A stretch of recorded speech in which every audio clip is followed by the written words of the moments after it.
Hello, you're watching Tell It Like It Is, and my name is Kathy Benuck. Today's show is one part of a two-part show titled Governor's Council Face-Off, in which we'll talk with the two contenders in the race for the Governor's Council District 4, that very small but extremely powerful group of folks that's also known as the Executive Council.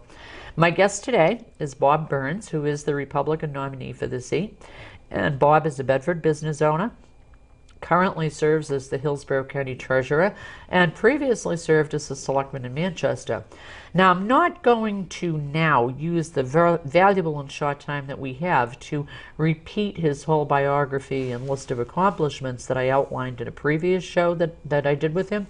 And in that show, I also gave a little explanation of what the Governor's Council is and what it does. Please do watch it because I want you to learn as much as you can about Bob. It's on the BCTV website at www.bedfordtv.com. Click on the Channel 16 video on demand in the search box, write in Tell It Like It Is. List of shows will come up, and what you'll be looking for is the race for Governor's Council with Bob Burns. But I'll make it even easier. Instead of going through all that, send me a quick email. My address will be on screen, and I will send you a direct link to the show. Bob, no further ado, welcome back. Morning, thank you for having me. Congratulations on your primary victory. Thank you. Yeah, and I'm sure you're going full tilt boogie now. We are.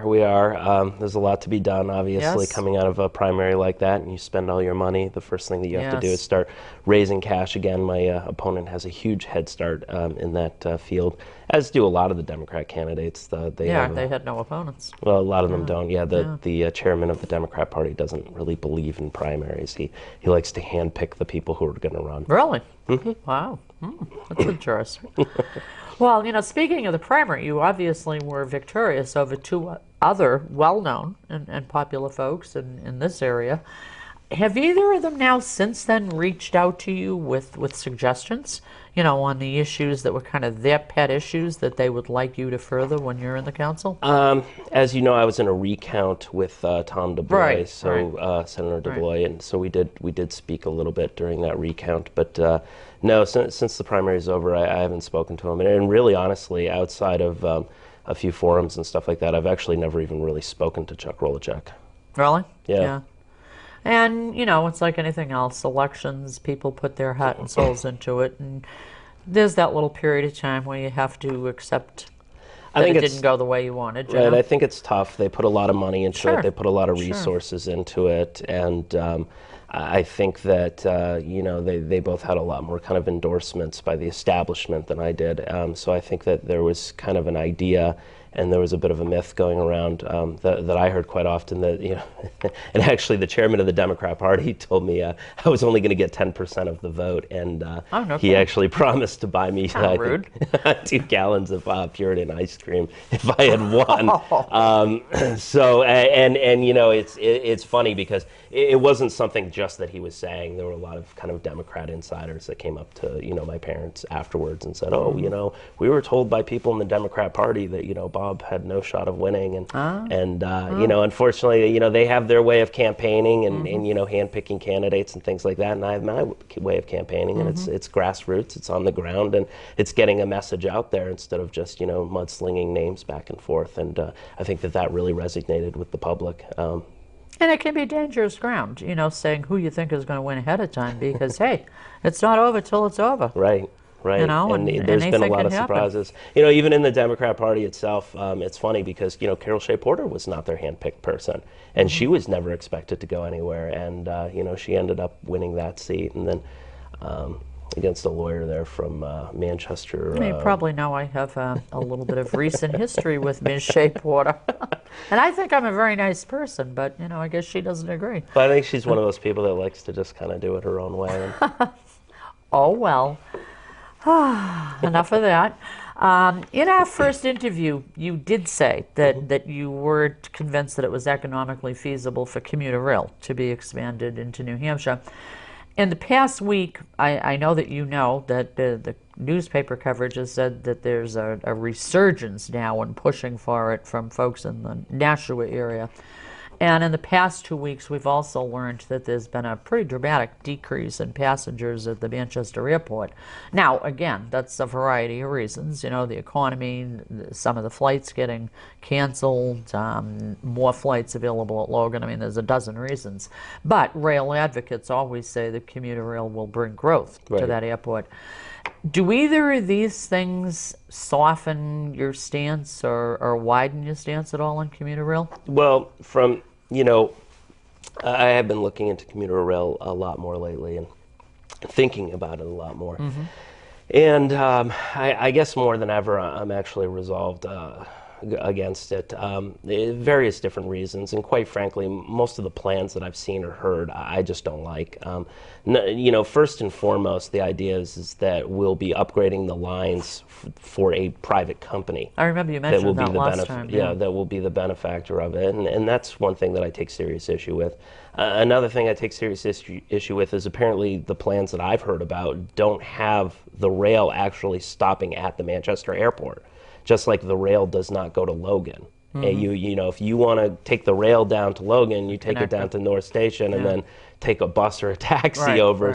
And it was actually just yesterday. My father picked somebody up in Boston who had taken the train down from it was Lowell or Lawrence, and it took an hour and 45 minutes instead of what would have been a 45-minute drive. So, I think we have some serious issues. We have some serious issues on the plan on our side. We have some serious issues with the rail service already in the Massachusetts area, and I've the commuter rail that we have going. What's it called? The Nor'easter. That goes through Portsmouth. I mean, it's losing money hand over fist. Heavy taxpayer subsidies, sure. With heavy taxpayer subsidies, and honestly, they're just not filling that train up. So people aren't giving up their cars over there, so why would they give up their cars over here? It's just faster and easier to drive to Boston. And, here in the United States, we're kind of, a fast food nation, and we want things instantaneously. And if the rail's going to take 3 times as long, we're not going to, choose that option. And then, of course, a lot of people like the privacy. If having their own car, tuning on the radio or whatever it is they want to do. And it's funny. I talked to somebody who said, "Oh yeah, I use that rail every once in a while to go down to Boston." I said, "Well, when did you use it?" He said, "Oh well, I used it when the Boston Bruins won the Stanley Cup, and I used it when I went down for New Year's Eve." So in other words, he used it every time that the rail was free. There you go. So it's like, well, we're never going to make money that way. So then, these rail studies and these plans, maybe we should just start off saying, okay, it's going to be, taxpayer subsidized. It's going to be free. But then, why should the entire state of New Hampshire pay for it? Why should people in my district, like in Lee and Barrington, pay for a rail that benefits the Manchester airport? If the mayors of Manchester and Nashua want it so badly, maybe they should be looking at plans where Nashua and Manchester pay for it, not the state of New Hampshire. So I think that's probably the biggest problem, is that we haven't had this really open, honest discussion about the true problems with the rail. And some of the rail advocates, they're speaking more from their hearts and not from their heads. And the simple economics of it is it just doesn't really make sense. I've heard my opponent and some other people at times claim it creates these jobs. And I said, well, no, it doesn't really create jobs, because if people were to start riding the rail, which, as we've seen, doesn't necessarily happen, those people are buying less gas, they're buying less cars, they're buying less tires. So really, you're going to lose jobs in other sections of the economy to then create these other jobs. And you didn't create jobs, you just shifted jobs. So it's not this, it's not this magic silver bullet for increased economic development and economic prosperity for Manchester. You're just shifting stuff around, and it's really just feel good policy, and it sounds great on paper, but in reality it's not as wonderful as it may sound to some people. Okay. You're in the first round of interviews that we did. Your opponent called it, and I will quote him, indefensible, that the Governor's Council defunded state funds going to Planned Parenthood. What are your sentiments on that? Yeah, sure. It's, Planned Planned Parenthood is was under a multitude of investigations. At the time, a congressional investigation for mishandling funds. They're under an investigation in various states for providing illegal abortions. You know, and what they'll always tell you is somehow that this money that the government gives Planned Parenthood is somehow earmarked for women's health and not for abortions. But the truth of the matter is it goes into a giant pool. At the end of the day, the taxpayers shouldn't have to pay for something that they morally disagree with something so heated like abortion. If Planned Parenthood truly was just all about women's health, then they would focus just on women's health and not add the abortion part to it. The reason that Planned Parenthood provides the abortions as well, and they'll never get rid of it, is because it's a huge fundraising tool for them. More than the federal government gives them. They'll make off of fundraising, and then that's what happened in this you know, Planned Parenthood case, which the federal government went around the state of New Hampshire and provided the money to Planned Parenthood anyway. So this is essentially a moot point. But my opponent and the Democrats will use this, just as Planned Parenthood uses this, for fundraising, to give themselves attention, even though at the end of the day it's a moot point and isn't even something that's relevant to the future of this executive council race, because it's not something that we'll be deciding on again in the future. Okay. And I mean, to me, it's a social issue rather than, I guess, the issues that I think are more important to me right now as an individual. Well, that's true, and it's a very small portion of what the executive council does. But, you know, my opponent knows his base, and he knows that, you know, this sort of thing gets them riled up and it gets them to break out their checkbooks, and that's exactly why he's going to use an issue like this. So, and that's why that's really, you know, really that's one of the only two issues that he even talks about. And that's the reason why, because it's a money issue for them. Excuse me. Okay. How do you think, now the council has handled a couple sticky wicket issues this year besides that one. How do you think that they've done so far handling the whole nepotism-related scandals at the Department of Employment Security and all of the irregularities that we're now hearing more and more about at the New Hampshire Liquor Commission? Yeah, you know, unfortunately, and you know, the council doesn't really have reactionary power, and as so much to say as, you know, they can't impeach people or take their jobs away or what have you when there are issues. But I did think that one of the problems that I saw with the council is I think that they needed to take a larger lead as being a role into investigating why we have these problems. Instead, Bill O'Brien has taken upon himself, which quite frankly is kind of out of the scope of his power as well. Not kind of out of the scope, actually is. This really is now, why do you say that? Couldn't they pass legislation to address some of the issues? Yeah, I mean, currently it would be out of his scope, but yeah, obviously the legislature has the power, once the governor signs it into law, to create any law that they want. I mean, with the exception of anything that's constitutional. Yeah. You know, one thing that I've suggested to lawmakers and a few legislatures is that you would allow the council to be more reactionary if department heads, commissioners were only given 2-year terms. Therefore, if you did have issues, like we've had a multitude of issues, not just missing liquor at the state liquor department, then you do have that every 2-year cycle that you could be getting rid of the people where you have issues with. Also, having 3 liquor commissioners, I think, is an issue. Why you would have 3 liquor commissioners, the head of a department with all the same amount of power, it just makes no sense. So, you know, I think that there are issues there, but I think that this type of investigation should have been led by the executive branch, not the legislative branch, because, you know, at the end of the day, kind of, you know, as Truman said, the buck stops here, and we've created an executive branch of 6 executors. You have the governor and then his 5 counselors, and they were responsible for putting those people in charge of those departments, and therefore they should have more responsibility for what goes on those departments, figure out what the problems are in those departments and how to fix it in the future. Okay. You previously, on our earlier interview, expressed some concerns with judicial appointments, which of course are done by the Governor's Council. If elected, how would you handle them differently than what you've seen of late? Well, what I've seen of late, I've really seen a bunch of judicial appointments go up before there and get quite frankly, a whole bunch of softball questions. You know, especially I saw this with a particular judicial appointment directly to the state Supreme Court, Bassett, who had kind of a controversial background on guns. And four of the executive counselors, you know, virtually asked him no questions and really just kind of sat up there and gave him a whole bunch of accolades about how everybody that they've talked to said how wonderful he is. You know, I've spoken to various people. Had he sat on the bench before? No. So that's not a requirement? No, there's no requirement. Wow. Not even to be a lawyer or anything else. You think there should be?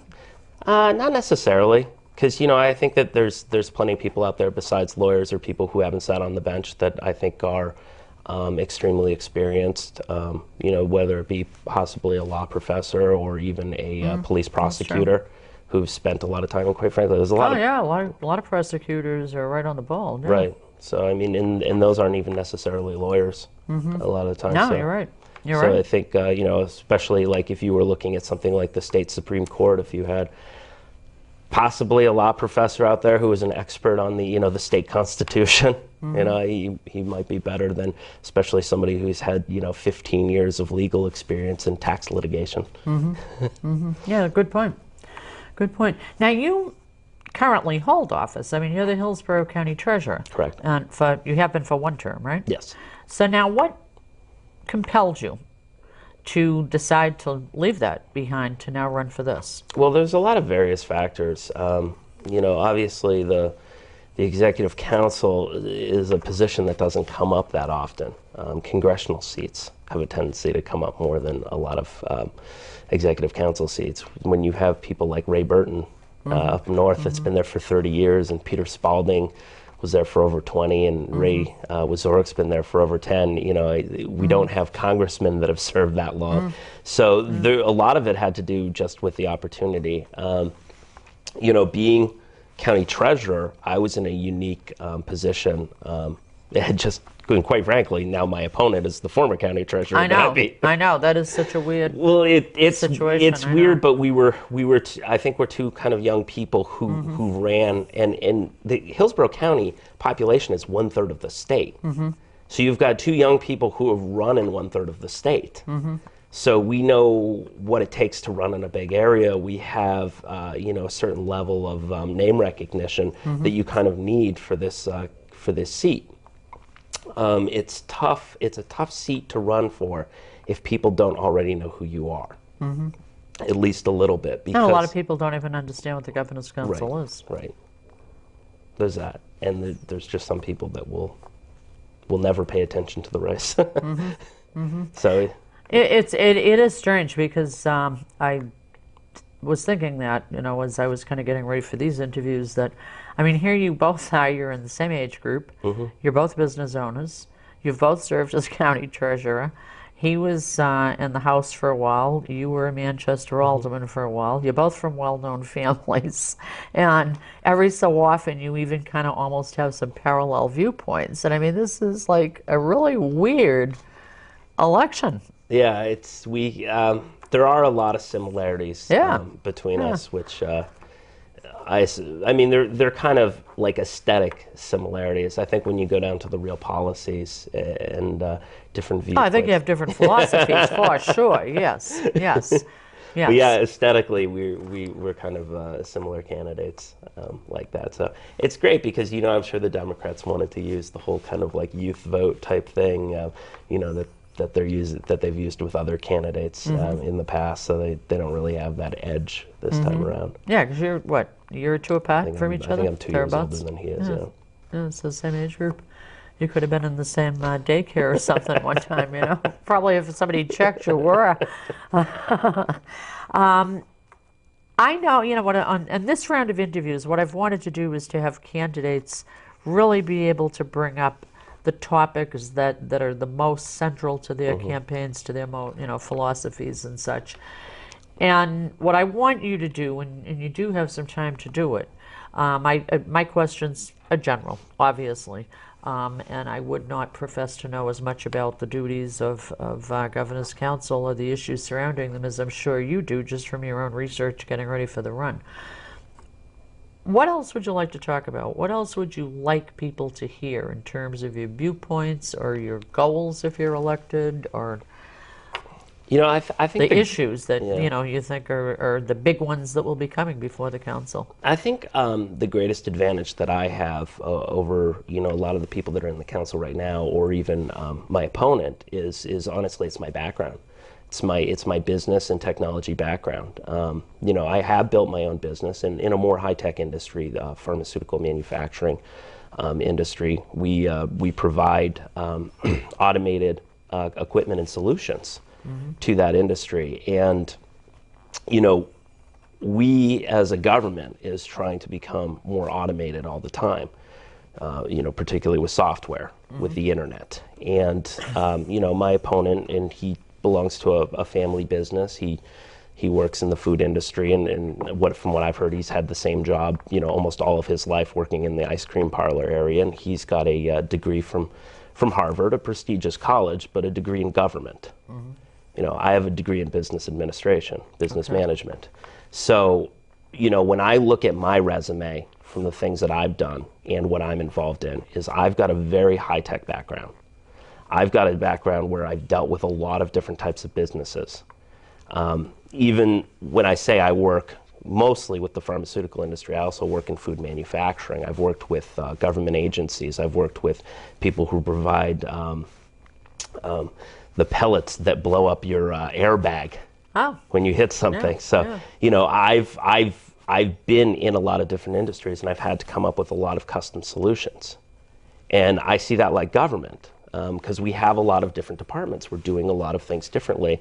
And I think it's good to bring that technical background to the government. Now, here's a very simple solution of something that I saw of an issue that was lacking, particularly in the council, and that's communication.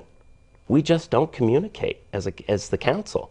I've become... Now, what do you mean? Well, during this election cycle, I've become addicted to Twitter. Okay. And one of the things that was great about Twitter is I would get on there and I could figure out everything that was happening in the House and the Senate and whether the governor was passing bills or what have you, because there were a couple great reporters who would always Twitter everything, and then there's a bunch of people in the House that would Twitter everything on the bills. So when certain bills were going through, you could actually follow them step by step, who was getting up and testifying about what, and it was great. But if you go onto Twitter and try to find out anything going on in the council, you'll find nothing. Really? And when you go to the newspapers, you read very little about what goes on in these council meetings. And that's because there really isn't anybody in the council who's taking advantage of things like Twitter, Facebook, to just communicate to people. Generational thing, probably. I have to admit myself, I'm kind of a dinosaur. It is a bit of a generational I'm not even thing. real good at operating my, no bells and whistles cell phone. It is a bit of a general... As much as I hate to admit it. But the news and the media and the press watch Twitter. Yeah, they do. And they try to see what's going on. More and more so when a lot important, of things get tweeted on Twitter, they actually end up in the newspaper. Yeah, I've noticed that. So just the lack of anybody Twittering, anybody on the internet, using the technology at their fingertips, and the other thing too is going through these contracts. If you've ever been to an executive council meeting, my God, they're brutal. They've got a big pile of contracts. The agendas will have a couple of hundred contracts or whatever that they're approving in any given meeting. And those contracts should be electronic because, if you want to find specific things in the contracts, I'm sure everybody's done it. They've used the search function on their computer. Yeah, and then you can find everywhere where you're searching a specific word or, a specific number. And that makes researching the contract so much easier.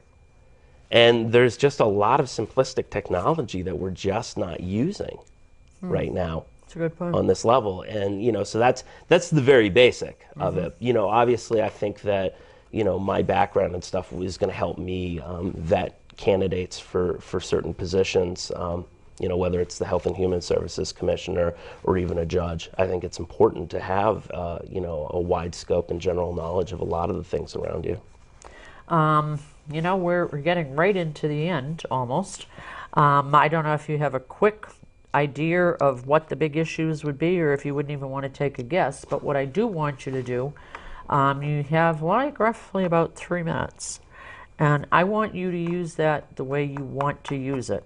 And if that means, you know, looking at a camera, talking directly to the voters, to use it to tell them why you feel as though your candidacy is the stronger one, whatever. It's your time, and I want you to take it to the best way you can take it. Okay, well, thank you. Well, I would appreciate everybody's vote. My name is Robert Burns. I am a business owner, something that I've built from the ground up here. I did not get any help from the government or Obama. It's something that I started just a few years ago. I do have a wide variety of different industries that I've worked in the past, including the food industry, like my opponent. I've been a manager. I've been a business owner. I do have a technology background that I think that does bring an advantage to this. As far as the really big issue, it's going to be managed Medicaid and the implementation of it into Health and Human Services. It's not the most exciting issue, but we signed a $2.4 billion contract with 3 different companies recently for this managed Medicaid. And Health and Human Services is a department that has been lacking with technology. They've had huge problems implementing a new $76 million computer system that was supposed to be done over 5 years ago. So I'm hoping that my knowledge, my background, and ability could help advise and help the implementation of this managed Medicaid into the state. Good job. You used your time well. Thank you. Hey, you know, I sit here and I listen to everybody, you know, and some do it good and some do it better, and, you know, some don't do it at all. They don't take advantage of it. I find the way that to best prepare for something is not to prepare too much. I actually tried for a while to go up there and read off of note cards and things like that, and I just end up screwing myself up and then rattling all over the place. I use my little note cards as a form of self-discipline because I've been known to be somewhat of a chatterbox. So, so I keep my little cards to keep myself focused on where we need to go, you know. Well, listen, I definitely want to thank you for coming back, and I know you left a big event to make it over here and tape this show, and you certainly have your work cut out for you in the coming weeks. Yep. So I want to wish you a lot of luck in the campaign, and thank you again for being here. Thank you. Anytime. You're a good guest. Thank you very much. All right. Well, once again, you know, we have yet another good candidate, and you've heard me say it before. We've been very blessed this election cycle to see such an outstanding group of people stepping up and saying, hey, I can do a job and I'm here to do it. And you heard one of them just now, who isn't afraid to tell it like it is, which of course is our kind of folk. So thank you for watching, and until the next show, you tell it like it is too, and watch out for those folks that do. Those are the ones you want to align yourself with. Anyway, thanks for watching. Till next time, bye-bye.